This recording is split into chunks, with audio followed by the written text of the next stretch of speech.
Tonight, crystal clear and cold, these streams hold some of the best fishing around. And angling for the future. Plus, big game and big fires. Where do we go from here?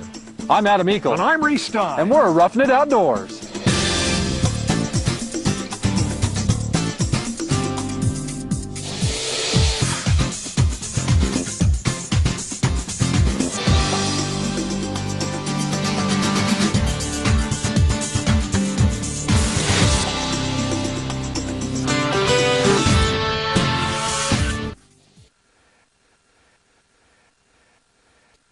With over 600 wildfires erupting across the state this year, scorching nearly 500,000 acres, the fire season of 2007 is one wildlife managers and hunters won't soon forget.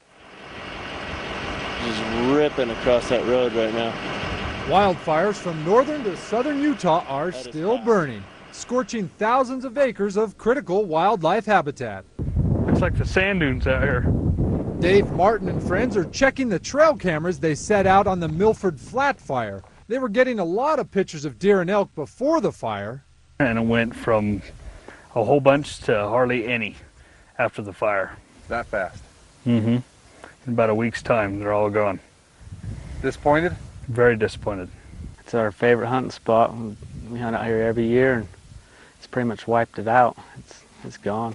Just west of I-15, northwest of Beaver, we lost a good proportion of the resident deer that were living there. We figured we had probably 200 head of deer, and we couldn't find any live ones. We'd find quite a few dead ones.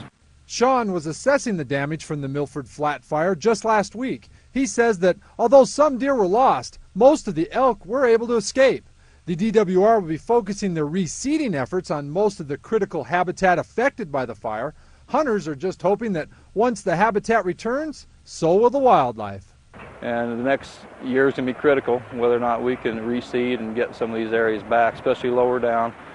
But the upper areas should come back relatively quickly. And like I said, this could be a very positive thing years down the road. The Milford Flat Fire burned a lot of sagebrush, important winter range for wildlife. It also burned acres of an invasive, highly flammable, non-native, useless grass called cheatgrass. The DWR hopes to reseed some of these areas to limit the return of cheatgrass. Luckily, Utah is one of the best equipped states when it comes to reseeding, and they're already making plans. The governor's office has been involved with Division of Natural Resources and Wildlife Resources and a bunch of other state and federal agencies. We are trying to bring everybody to the table, get a seed bid out, and get ahead of this thing and see what we can do. The DWR reseeds thousands of acres each fall, and they'll have to wait till then to start their rehab on the lands affected by the fires. But Tyler says this much acreage at a cost of between $30 to $60 an acre is just too much to deal with. We were worried about the size, but we also understood that it was an opportunity for wildlife. Most of the fire we knew was a cheatgrass-driven fire, and that kind of gives you a clean slate to work with. If they reseed this, with these seeders gone, and give the animals some feed, it ought to be, in 3 or 4 years, it ought to be a good area. And that's one positive with the fire that's going to make it better, but for the next couple of years, it's going to be kind of tough.